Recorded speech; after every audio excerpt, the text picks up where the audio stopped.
Hello. So today we have with us Mr. Nemat Sadat, and this is his debut novel, The Carpet Weaver.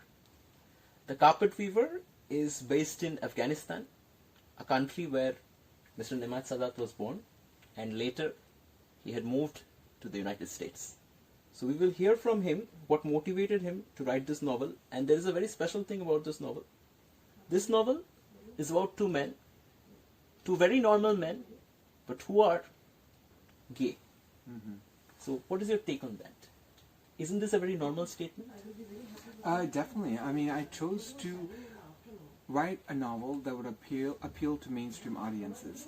I think that there's a lot of cliche in the literature and the canon of LGBTQ fiction, that there's this perception that if it's related to homosexuality, that the main protagonist, the hero, can only be an expert on matters of sex and sexuality. But I chose no. Why can't a narrator be able to speak about the broad spectrum of human existence and be able to set a book amidst in the golden age of the paradise lost in Afghanistan, but then show the transition to civil war and show the upheaval that takes place when different groups are at loggerheads with each other. These are the kind of complexities that I think that is important to show. I wanted to show that LGBT character in a leading role can tell a beautiful story and be admired and cherished and by readers from all walks of life. So in that regard, let me tell you that this book is based in 1977, a year before President Daoud of Afghanistan would be killed in a coup d'etat by Soviet-backed rebels. So what do you think about the Cold War environment, and how these, sort of neo-imperialist powers like USSR or USA got into these third world nations, created a havoc and often could not get out, and we can say that Afghanistan was one of the reasons for USSR's fall later. So what is your take about the political backdrop, the international political backdrop? And you often talk about a new world order. So how do you look at that? And now that the Cold War is over, so we have a unipolar world, or do we have a unipolar world? Do we have a bipolar world? How do you look at it? Okay. Well, obviously we don't have a unipolar world. We have a multipolar world. That's very obvious. Yes, U.S. is the dominant power, but it's in decline. I think that, yes, of course, it's very important that that it's not just the groups within Afghanistan that had grudges and grievances against each other, particularly the people who felt marginalized under President Daoud Khan's Republican era, even though he implemented many modernization programs and also King Zahir Shah, who basically instituted a constitution that mirrored the Civil Rights Act in 1964 in the United States, which gave women and ethnic minorities a chance to basically to run for parliament and expanded their civil liberties. So a lot of people don't know about this history in Afghanistan, but there's also the complexity of the Cold War, the Soviet Union and the United States fighting a proxy war. The Soviet Union installing their puppet regime, which ousted Daoud Khan, which can be considered one of the original sins, but also the United States and propping up the Mujahideen. The U.S. says, yes, radical Islam is a problem, extremism, but they're the one to foment it by promoting these groups to come to power, and they had no way of running. They have no experience in public administration or civil life. So, how do people who come with a war mindset, war mentality, war experience, are able to run a country? And they created the first contemporary jihadist state once the last of four Marxist regimes fell from power, and the Mujahideen fought a bitter civil war in Kabul until the Taliban came into their political vacuum. And we know that the Taliban are the orphan children of many of the Mujahideen. So they have grievances of themselves living as a refugee. In Afghanistan that my parents lived in, that generation, that baby boomer generation, there was no such thing as Taliban or Mujahideen. Afghanistan was a very country that was tolerant, and it was compared to by many other countries more progressive. Many of the teachers and doctors were women. It had granted women's suffrage. Before Liechtenstein, Portugal, and Switzerland, it was ahead of the curve in the Muslim world particularly, but even compared to Western countries. So if you look at Afghanistan, and if you look at, for example, Iran and Lebanon and Egypt and Syria and Iraq, the Muslim women in this part of the world were ahead of their counterparts in the rest of the world, including Indian subcontinent, including, parts of Europe, including South America. But now they're actually, in terms of economic and social development and political rights, they are far behind everyone else. So what happened in this transition vacuum, I think it's very important to understand the role of the United States, the role of USSR, and fomenting these civil war and inciting. In some cases they brought dictators to power. In some cases they brought democratic puppets to power. So I think these are very important to understand history, particularly for young people who only get a reductionist view of the world when they're studying, when they're reading just sensational news and headlines. Exactly. So I think what Nemat you have done in your book is you have shown this picture and this time that you have shown. And of your characters, the two characters, your protagonist being Kanishka. So do you identify yourself with Kanishka? I know you often said that you and Kanishka share a different socio-economic lifestyle. You are an ambassador's son, and although you at some point of your life you had to face difficulties due to your sexual orientation, but how much do you relate with the protagonist? It's very fascinating. I think my character is my alter ego. I share obviously the same identities. I'm gay, I'm ex-Muslim, I'm a refugee of Afghanistan, but this is my alter ego. My father was not a carpet seller turned Maoist who supported the Maoist regime and active Maoist movement in Afghanistan. But I think I am a person because I have been part of an underrepresented group, not just in literature, but also in the political discourse, right? A person like me has not been given a chance. We've been given arms, like an Afghan from Durrani Pashtun Muslim tradition has been given arms, stingers to go fight another power, but they've never been given a microphone like you're extending to me to give a chance to express what my views and viewpoints are. So I think that is very empowering. And for me, I felt like, who are the two most underrepresented communities in Afghanistan? And I felt it was the LGBTQIA community and also the Maoist community, because Maoists played a political role predominantly made up of peasants, and even the pro-Soviet Maoists are still, by comparison, considered extremely elite, highly educated, more urbane, more affluent, access to the power networks, access to people in positions of power, also language, so these are all sorts of things that I felt like, okay, I needed to give this community a voice, because this is also a problem even in the Indian subcontinent, where Maoists feel, even urban Maoists feel, that they're being suppressed. One of the things that I thought is interesting is that you mention the community of the Pashtuns, who are one of the lost Jewish tribes, or regarded to be so, So Pashtuns have their own culture, and you yourself said that you can speak a little bit of Pashtun. So do enlighten us about the role of Pashtuns in Afghanistan and, the various ethnic identities in Afghanistan, and how do you capture that in your book, and how do you yourself understand or experience it? I think it's interesting. I know there's been this thing that, one of the lost tribes of Israel is the Pashtuns. That actually may be true, but there's also Pashtun community, like my father's side, are Arabs who came to Afghanistan who became Pashtun. Okay, my mother's side is Durrani Pashtuns or Mamadzai Pashtuns who are also Pashtun too, but it's really hard to say where we derive from. It could be, from Jewish community, or it could be Arab descendants, or, a hodgepodge of everything, because, so like a potboiler. Yeah, exactly. Afghanistan, people have come from, from Mongolia with Genghis Khan arriving there. People have come from the Indian subcontinent, from the Scythians of southern Siberia. Right. The Persians, and there's so many different groups. So I think that it's Alexander the Great and his armies of people. So there's many groups that have come to Afghanistan. I think we don't know exactly the lineage. I don't know how reliable are these companies that are doing blood testings, but I think that culturally, what I try to capture in my book, more than looking at the biological thing, I try to look at the echoes of the pre-Islamic heritage come through in this book. Afghanistan has a very rich 2,500-year history. At that time it was Arya-now, when it was part of the Persian Empire. And there are references in passing that you feel, that you understand what it was like when this great land was a multicultural, thriving community along the Silk Road where Hindus and Sikhs and pagans and people from other denominations lived together and coexisted.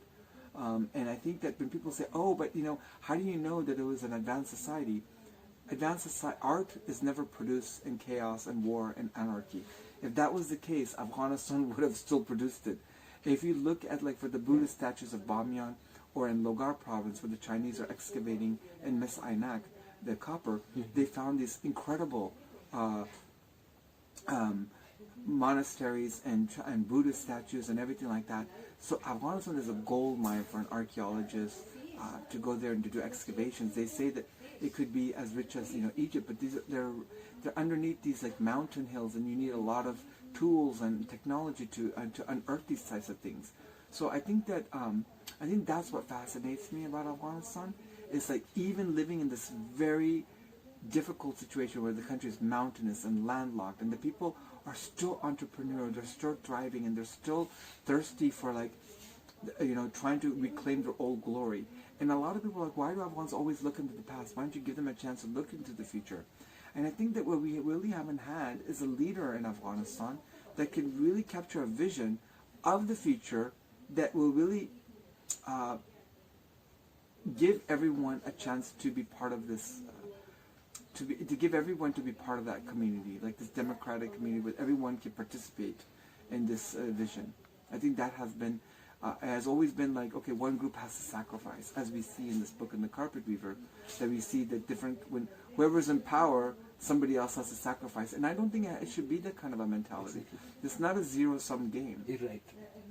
So one of the things another thing that comes in this book is the refugee camps. And you very honestly state that you have never been in a refugee camp, but you have written vividly about it. So recently the world faced one of the worst refugee crises, the Syrian refugee crisis.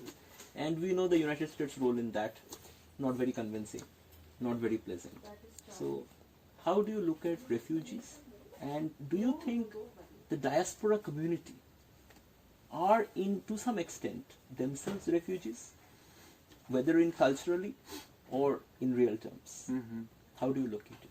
That's a very good question. I may not have been like marked and labeled as a refugee. I may not have lived in a refugee camp, but I think it's fair to say that anybody who's left Afghanistan the last 40 years can identify themselves as a refugee, and I don't think anybody would contest that, regardless of your economic position. If you are at the top or the bottom or in the middle, wherever you are in the food chain and the hierarchy, I think that you could say that. So I'm proud to say I'm a refugee.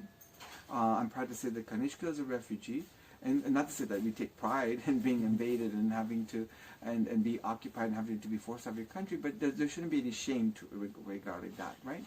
And what I would try to say is that myself, yes, I have not been in a refugee camp, but in the United States, when I came out of the closet in the aftermath, August 2013, I had most of my relatives and extended, even friends, even non-Afghan, non-Muslim American friends had distanced from me or disowned me or wanted to have nothing to do with me because I had become too controversial. I had a fatwa against me by the mullahs in Afghanistan. I had curses and death threats and all like these terrible times, and I could not find a job. Imagine that, a person with multiple undergraduate and master's degrees and all this rich professional experience, but could not be able to obtain a decent living wage to survive in New York City. So I ended up in a homeless shelter. I ended up being thrown out of my apartment, locked out, and the only place I could go in tears when all my belongings were in the hallway was to go to find a homeless shelter. That's a very traumatic situation for anybody to endure. And then having nowhere to turn to, because my mother said, let Nemat come home. I said, and my father basically said no. He didn't know I was evicted and thrown in the streets, but they're like, no, he's only openly come out as a gay. He's not welcome here anymore. So that was, I think, living in a homeless shelter in Brooklyn, the neighborhood of New York City, the borough of Brooklyn. I think that gave me to being surrounded by the living dead. I think it really, some people say that a homeless shelter in the United States is just as bad or worse than a prison. because in a prison there's more security to prevent outbreaks of like violence and stuff, but you wouldn't like there's not like this kind of resources there. So actually I endured what it's like to be reduced, an individual who has hopes and aspirations and dreams and is thriving, to be reduced to that level of a refugee camp, of an internment camp, of a concentration camp, what kind of a camp. So I think that's where I was able to get the groundwork for completing that part of the book, to be honest with you. So what I learned from your story is that the America, with all its American dream and all this talk about liberty, America goes around the world preaching liberty and democratic values. So America today cannot accept and cannot handle someone who has come out of the closet. What is your take on that? I think America can tolerate someone coming out of the closet, but it's preferably somebody's white, or if there are going to be a person of color, they shouldn't challenge concepts like the American dream. You have challenged it. I have, not intentionally. It's just subversively. It has, but in a very not like in your face, like maybe the Inheritance for Loss by Karen Desai. My book, Kanishka, the same problem he has in Afghanistan and Pakistan continued to plague him in America. That's challenging the Horatio Alger myth, which basically says that anybody who comes here, the city and the shining hill, this exceptional country that America is, or the myth is created around, will come here and prosper and thrive, and it's the promised land, exactly. Right? So that's what Kanishka believes too, but then it's like a rude awakening when he gets there, right? Which I don't want for spoiler alert, I don't want to say much, but that's not my experience too. So like my family came from the ruling class at one point. My mom's side of the family, they were part of the ruling elite during the time of King Zahir Shah and President Dawood Khan, the Republic era, and my dad's side during the communist regimes in Afghanistan, the pro-Marxist regimes, pro-Soviet regimes that were in power. So whether it's from Babrak Karmal or Hafizul Amin and Taraki, these times, for me, I came from a place of prominence and privilege and prestige, and me and my family, my own story, if I would ever write a memoir, we went to Afghanistan to regress. We didn't. No matter how much of achieved, we'll still never be what we were. Exactly. So my uncle, for example, who was the governor of the Central Bank of Afghanistan, was basically a taxi cab driver until he was shot and killed, because we believe that he was killed by a gunman, a hitman, because of talking about people, strongmen in Afghanistan, who basically had been involved in various forms of corruption. He was a taxi driver at? In San Diego, California. And his news made Reuters and international headlines. And I think that inspired me to go back, continue to being on a truth-telling mission, to continue my journalism and my advocacy. I didn't know that I would embark on the path that I did by coming out and gay and being an LGBT activist, but it put me on that path. So I do believe, regardless of your faith, I do believe that certain things that was part of my destiny, that was part of my fate to do that. So like I'm using fate and destiny, which is Eastern, Western, different conceptions.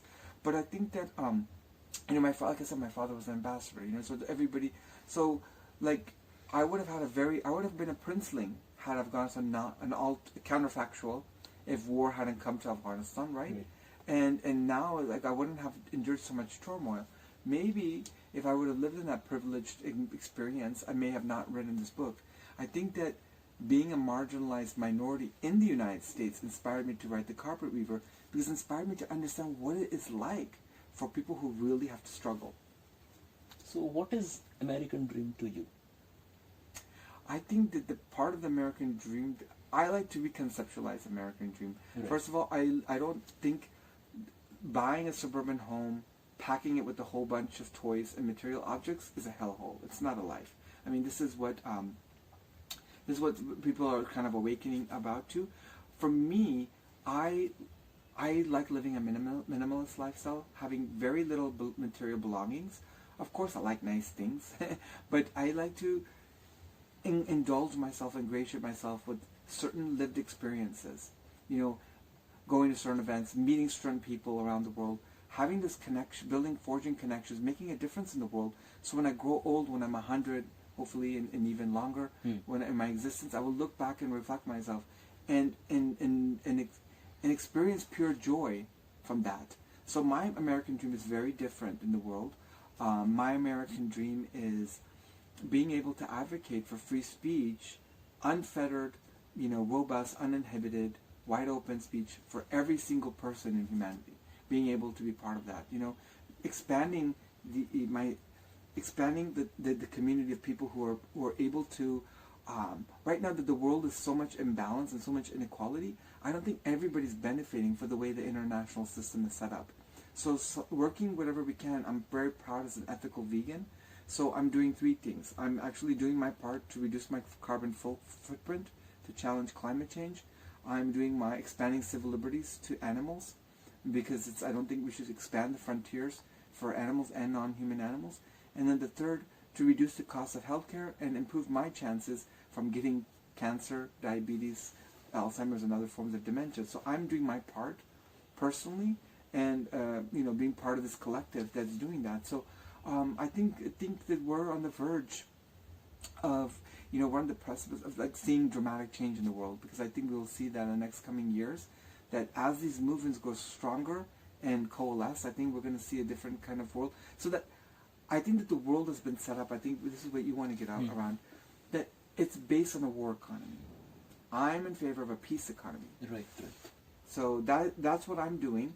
And in order to do that, everything has to change. So I think what I've described, my little part, I've given a award tonight as a contest, that anybody who can go on a date, who buys a book tonight, can go on a date with me, a dream date with novelist Nemat, to Ubuntu, which is Kolkata's first eco-friendly and vegan restaurant. And I think that's a good step, because I'm doing something here for the local community. So you have to accept... Planting my seeds here. So regarding this book, The Corporate Weaver, which has been published by the Penguin Random House. So you say that regarding this book published, there is a strong connection with India and how India has functioned, and you doing this 55-city tour in all over the India. So in your life and your journey as an author, how do you see India? I actually, that's a good question. So it'll be the full Indian subcontinent. So it includes even trips to Bangladesh, Sri Lanka, Nepal, Bhutan, Maldives. No anticipated visits in Pakistan for obvious reasons, but we'll see, maybe that we can make a surprise visit there. I think that the main thrust of Indian culture and civilization in the world has been the spreader of love. You juxtapose that to my adopted homeland, which has been spreader of war and hate. Exactly. And a lot of people don't want to agree with that, but that's the fact. Militarily and economically, that's what the U.S. has done. Maybe culturally, through soft power, Hollywood has really enlightened us with many international movies that have been on socially engaged issues. But I think that the main thrust, and even domestically, with the issue of the Declaration of Independence, saying that merciless, referring to indigenous people as those merciless Indian savages. Exactly. The Constitution referring to black people as 3/5 of a human being. This is the founding. This is a racist, white supremacist country. Exactly. That's the foundation. Regardless of what India is with the current regime, that's not what India is about. Regimes come and go, but we're looking at civilizational structure. Core values. Core values Exactly. within the Indian is not to do that. Right. You know what I mean? And it's very frowned upon. The first Jewish diaspora, if you know, was welcomed in India. First ever in the world. Absolutely. And actually, in the Persian Empire, Cyrus the Great actually offered the Jewish people, freed the Jewish people when they were trapped in Babylon. Right. So, and the first princess, first minority princess in the Persian Empire, Esther, was a Jewish woman. Right. In the Persian Empire. So Persian Empire has a long history, like the Indian Empire, with democratic traditions. Right. It didn't just come from the white colonial powers. Exactly. So you keep talking about Persian Empire. Whether it is the Persian Empire, this has a pre-Islamic history, even if you talk about Egypt. Yeah. So would you like to talk about the pre-Islam? I mean, you are not a Muslim anymore, but you are still connected to your homeland. So apart from the religion, what connects you to your homeland? That's a very good question. Apart from the religion? Yeah. Well, I don't think the religion connects me to my homeland because the religion is from Arab culture. You have to avoid anything that is religion. You have to focus only on the secular aspects. Yeah, the secular aspects. With your country. That's a very good question. So a lot of people don't know this. Afghanistan has been at the forefront of fighting for Enlightenment ideals and secularism and progressive values through the centuries, but those voices have been silenced and are kind of erased. You know, you have to remember, this is the case for everywhere in the world. History is always written by the victors. Exactly. So there's a group of people called the Roshaniyas. Roshaniyas translates as Illuminati. Now, you know, they don't have the negative connotation of like the Illuminati that we think of, or some people actually praise the Illuminati. Yeah. But what I'm trying to say is that the Illuminati of Afghanistan, this Roshaniya group, they try to promote exactly what I'm trying to promote: more inclusive people, inclusivity, more diversity, being able to see that's what happens in Islamic culture that's under Sharia law. They only believe in one book, and that's the Holy Quran. It's the Holy Quran. Under Soviet Marxism, you believe in Karl Marx's manifestos, 2 books. You know, the Karl Marx wrote. You know, the Communist Manifesto and the book that he wrote with Engels, right? So those are the 2 books that he wrote. In kind of like this, an Enlightenment democratic culture, the canon of literature is limitless. It goes on for infinity. And I think those are the kind of people that, knowing this, because I've actually done research about this, that there are these voices. It makes me very proud.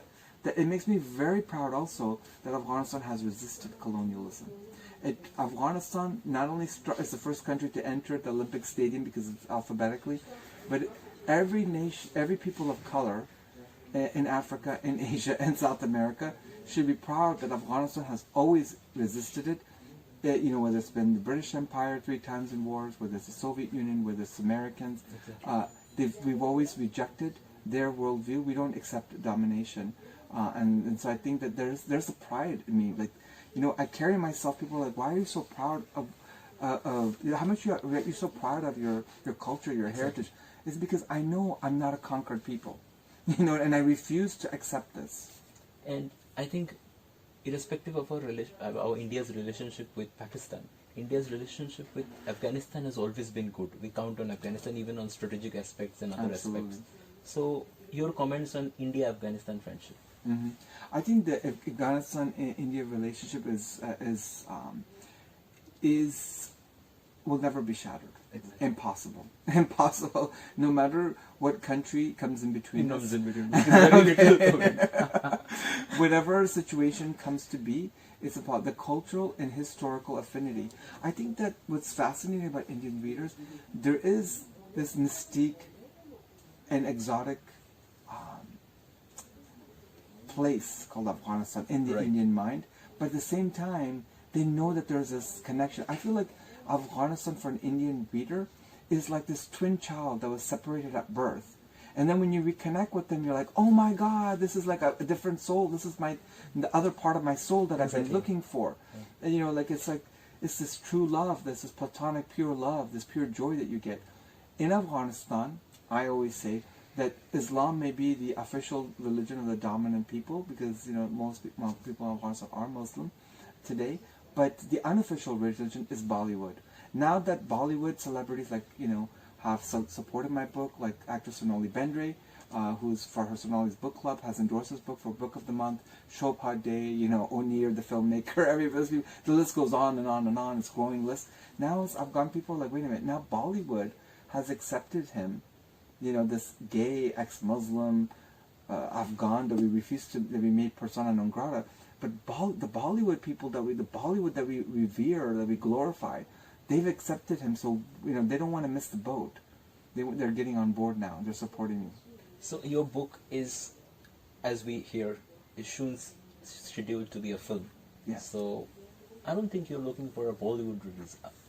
As you said, that it is going to be a foreign release? Absolutely. We're looking to make this into an international movie. I think that what's really interesting about India's position in the world, I think Indian filmmakers are now realizing, look, we don't want, while Bollywood's reach, the number of movies it's made, the number of things, is way much bigger than audience and its potential than Hollywood, but at the end of the day, it's still Indian culture. Exactly. Okay? You want to reach across the world. You want to reach across the world and transcend boundaries. Exactly. So I think what India wants to do, it wants to be the creator, the producer, the disseminator of international stories Right. that are by Mumbai-based, or it doesn't have to be based in Mumbai, just in an India-based production houses, Indian filmmakers, Indian screenwriters want to be able to go to the I want to be able to go to the Oscar Awards in Hollywood and take their international films and win awards there. Exactly. I think Slumdog Millionaire was by a non-Indian filmmaker and production house and everything like that. And why does that have to be that way? Why can't Indians make great, films? So it would be kind of fascinating that this book that first found a home in India, because so many people in the West rejected this book and continue to reject it, but the movie will be made here, and this will be, if this book becomes a launching pad, because the themes are so universal, and the setting is in Afghanistan primarily, but then in Pakistan and the United States, it has all the ingredients for a great international movie. So I think that it's an exciting time to really put Indian literature and filmmaking on the map, so that other people who want to write to want to be able to have these their book to film adaptations for a story like The Carpet Weaver will come over here in this part of the world.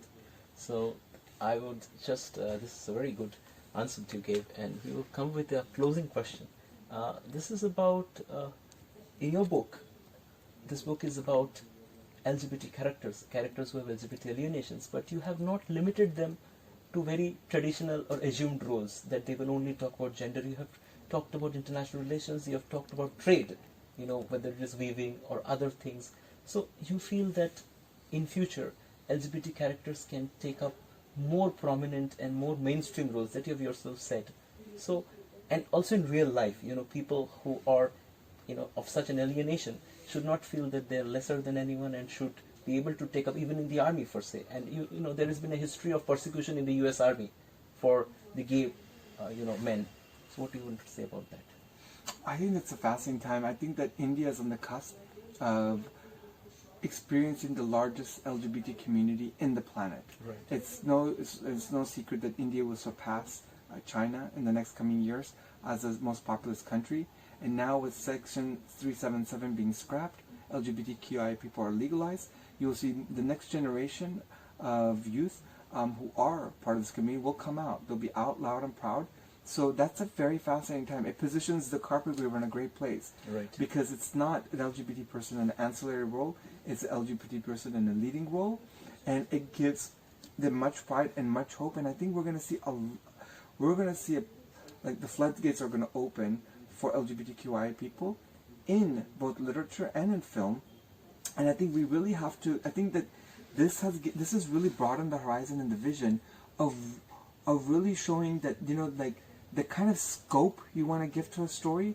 It doesn't you don't have to fit those cliches and those tropes and limit the character. The characters can be multidimensional. They don't have to be kind of like an archetype. Yeah. So, thank you, Sadat. Thank you. Our best wishes from Tillotoma Foundation for your book, The Carpet Weaves. And thank you so much. Thank you so much. It's been a pleasure meeting you, talking to you.